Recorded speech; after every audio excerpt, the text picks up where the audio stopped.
Is Sam Leavitt a top 5 player in all of college football? A lot of people seem to think so. Anthony Totri, Eric Ruby here for another trending edition of PHNX. Sun Devils. Hit that like button, hit that subscribe button. 5-star reviews if you're listening on audio. It goes a long way in helping out the show.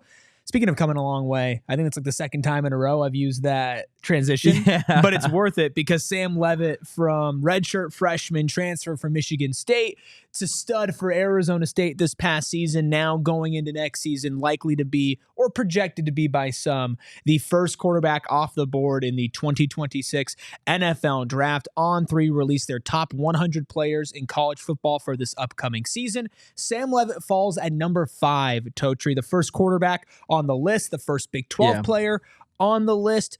Your initial thoughts before hearing who even surrounds him? Yeah, I think that's a solid placement. I love the fact that when we're talking about quarterbacks in this specific class, or at least guys that you can expect to ball out this year, right? You've got the Arch Mannings, you've got Sam Leavitt, Lenore Sellers, DJ Lagway, Garrett Nussmeier. Like, there's a really good crop of quarterbacks in college football this year that a lot of people expect to play at an elite level. So I think it just kind of depends on, everyone's got their own kind of taste of what kind of quarterback they like. And On3, they are really high on Sam Leavitt, as are we. And, you know, I think he certainly has the potential to be a top 5 impact player in college football. And when you're talking impact, I think you're talking about guys that if you removed from the team, what would that team look like? It'd be a significant drop off. And I think that certainly when you look at Arizona State, yes, they're going to have a great defense. Yes, they've got a great wide receiver.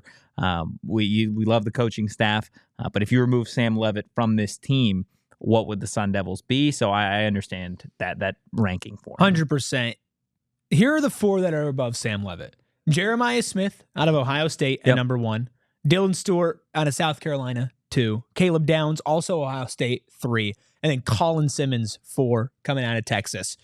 Sam Leavitt coming in at 5. This is what On3 has to say about him. Says, we at On3 are higher on him than the consensus, but he just delivers value all over. In my annual QB study, Leavitt was my favorite player to chart. He is a potent passer with lethal precision, minimizes mistakes masterfully, and displays nice feats of athleticism.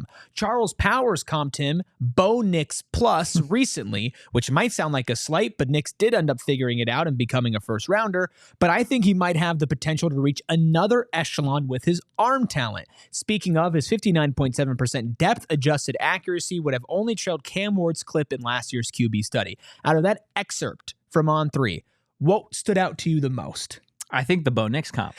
How do you feel about that? I love it. I love it, right? And he brings up the point of, like, Bo Nix did figure it out. Well, when did Bo Nix figure it out, right? When Kenny Dillingham came into the picture. So the Bo Nix plus for me is just like, why is it a plus? Well, it's because Kenny is probably going to spend, or he gets to spend another season with Sam. Right? Like, this is a perfect situation, a perfect marriage between Sam Leavitt and Kenny Dillingham. You throw in the fact that you have Marcus Arroyo at the OC. You have Jordan Tyson, obviously, at wide receiver. That's going to make Sam's life a lot easier. So I would say the Bo Nix comp for me feels really accurate. Bo Nix plus. Bo Nix plus. And then I do think that Sam has a better deep ball than Bo. It's just going to be a matter of, can he rein it in from really the jump this year as opposed to last year, where it took him a few games to actually get acclimated to what his wideouts were doing in game. I mean, that's what we were talking about all fall camp, right? Was this guy has a cannon, but he can't control that cannon. Can you connect, right? Can you connect? And he did eventually. And a big part of that's Jordan Tyson, who we'll mention at the end here, because he also falls in the top 20 of On3's impact ranking. Here's 6 through 10. Ryan Williams out of Alabama, Leonard Moore out of Notre Dame, Lenore Sellers, the next QB on the board, at 8.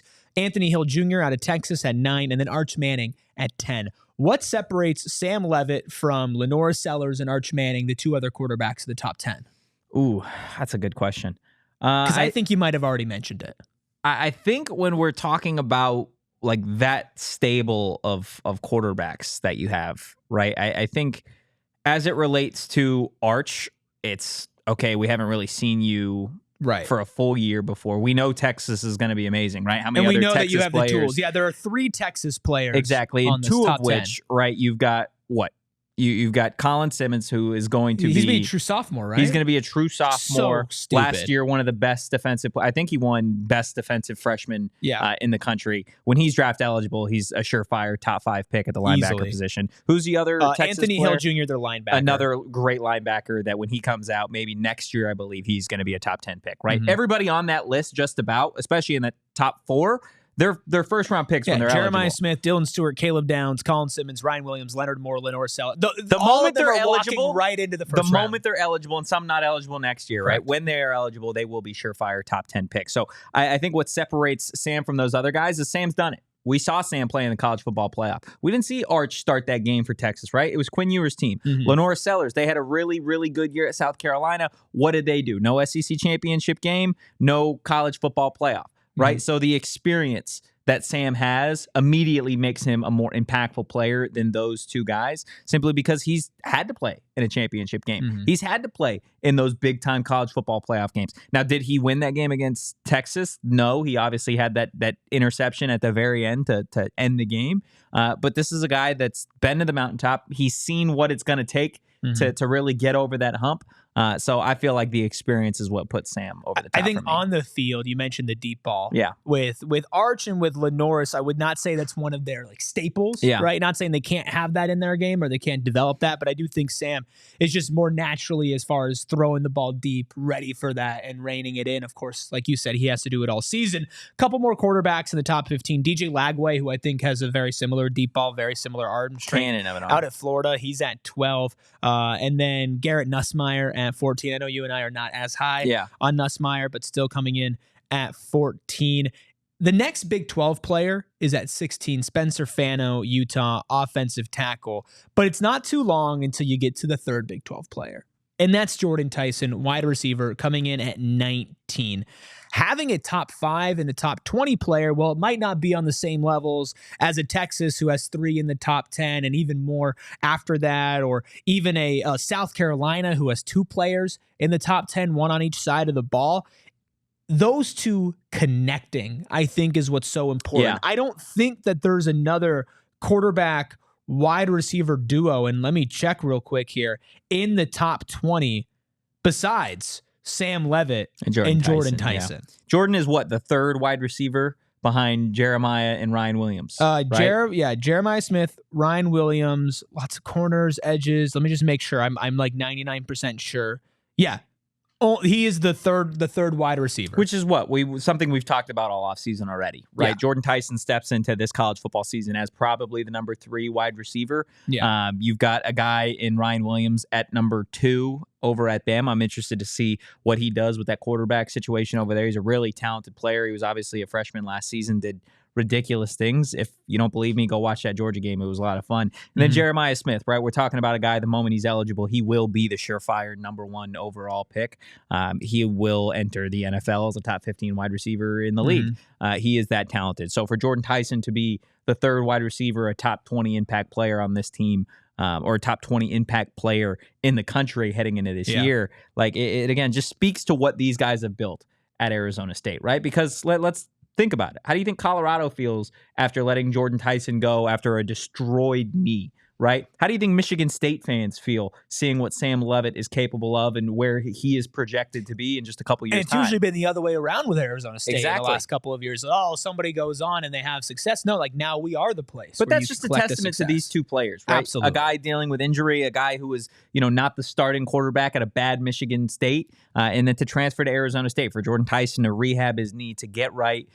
His wide receiver coach and Rashad Samples leaving, he would have had every opportunity to leave as well. Elijah Badger left, right? He went to Florida. Yeah. He opted to stay, work under Hines Ward. He's a better wide receiver because of it. Sam competed for this starting job with Jaden Rashada. Transferred here with a 5-star quarterback. 100%. And he won the starting job so much so. 5-star quarterback left. Ended up leaving to Georgia, who he left Georgia as well, right? Yeah, he's left about a couple other places. These two players. I think he just left Western Kentucky. Where did he go? Sac State? Western? I don't know where. It's not.